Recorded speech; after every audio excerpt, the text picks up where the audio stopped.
San Bernardino singing. I came to San Bernardino at the age of 17. I had just gotten married.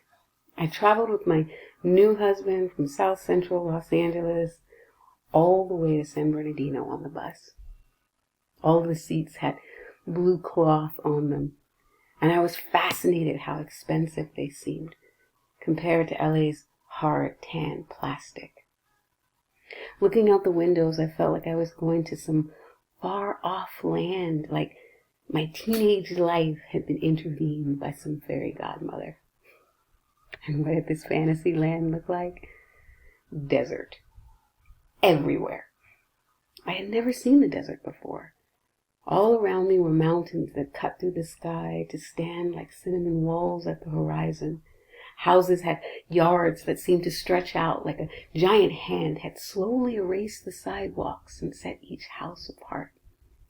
We lived in Muscoy, right off of Highland, on a street that was bulldozed years later to make room for the entrance to the 210 freeway. From the east windows, there was nothing but brush and scrub, brown gold grass and rocks that hid the city highways from view, as if that house were at the edge of the world.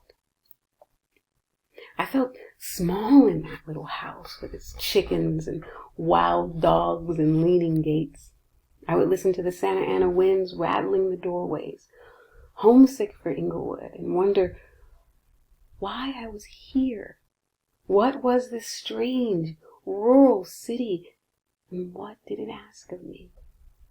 I did not know then the power of place. How a town and county can seep inside of the body through the eyes and ears like secondhand smoke, or distant drums, or perfume, or the sand under the feet. All of my children were born here in San Bernardino. When I think of San Bernardino, I think of taking my children with me to the laundromat on Del Rosa, or the 99-cent store on E. I think of how my son was born in the parking lot of the old county hospital on Gilbert, and that time I found myself enrolled on a whim at San Bernardino Valley College, scared and naive, but so earnest and ready to learn. A professor there told me to write poetry, and years later I would tell my own students to do the exact same thing at CSUSB, in workshops, in grocery stores. How could I not love a place that gave me voice and taught me how to write? When asked to represent the Inland Empire as a literary laureate for 2016 to 2018, I knew I wanted to do something for San Bernardino. It was and it is still so important for me to have something tangible for San Bernardino, to honor it, to speak its name. One of the beauties of an anthology is the multiplicity of voices. In gathering work, I was always constantly amazed at how the people of San Bernardino see this city and county. These words and images in these pages reflect a place in history that is just as rich and varied as my own memories and experiences.